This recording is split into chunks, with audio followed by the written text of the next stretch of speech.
श्री राम 12 कलाओं के ज्ञाता थे तो भगवान श्री कृष्ण सभी 16 कलाओं के ज्ञाता हैं। चंद्रमा की 16 कलाएं होती हैं। 16 श्रृंगार के बारे में भी आपने सुना होगा। आखिर ये 16 कलाएं क्या हैं? उपनिषदों के अनुसार 16 कलाओं से युक्त व्यक्ति ईश्वर तुल्य होता है।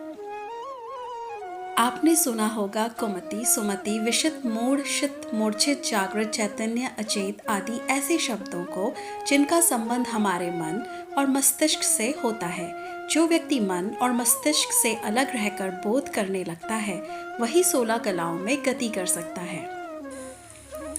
चंद्रमा की 16 कला अमृत, मंदा, पुष्प, पुष्टि, तुष्टि, धृति, शासनी, चंद्रिका, कांति, ज्योत्सना, श्री, प्रीति, अंगतापूर्ण और पूर्णामृत। इसी को प्रतिपदा, द्वादशी, पूर्णिमा आदि भी कहा जाता है।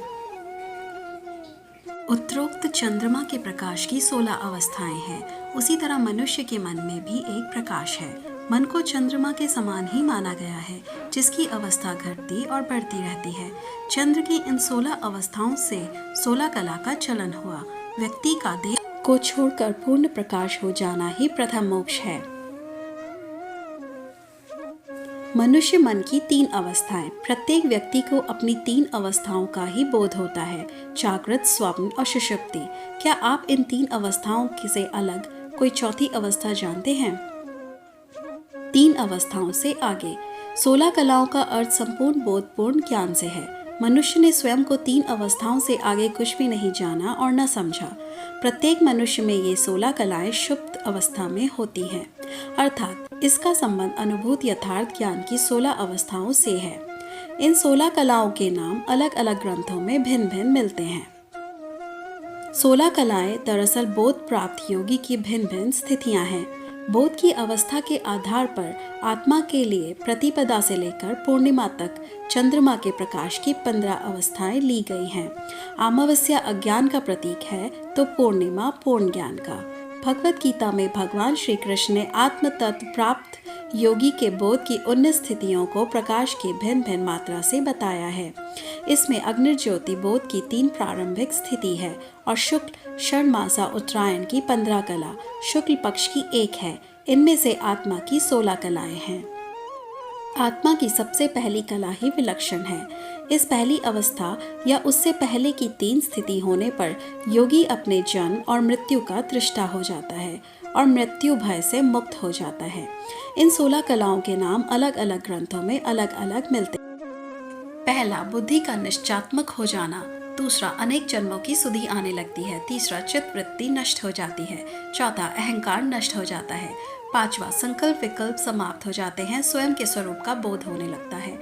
छठा, आकाश तत्व में पूर्ण नियंत्रण हो जाता है, कहा हुआ प्रत्येक शब्द सत्य होता है। सातवां, वायु तत्व में पूर्ण नियंत्रण हो जाता है, स्पर्श मात्र से रोग मुक्त कर देता है। आठवां, अग्नि तत्व में पूर्ण नियंत्रण हो जाता है, दृष्टि मात्र से कल्याण करने की शक्ति आ जाती है। नवा, जल तत्व में पूर्ण नियंत्रण हो जाता है, जल स्थान दे देता है, नदी समुद्र आदि कोई बाधा नहीं रहती। 10वां, पृथ्वी तत्व में पूर्ण नियंत्रण हो जाता है, हर समय देह से सुगंध आने लगती है, नींद भूख प्यास नहीं लगती। 11वां, जन्म मृत्यु स्थिति अपने अधीन हो जाती है। 12वां, समस्त भूतों से एक रूपता हो जाती है और सब पर नियंत्रण हो जाता है, जड़ चेतन इच्छा अनुसार कार्य करते हैं।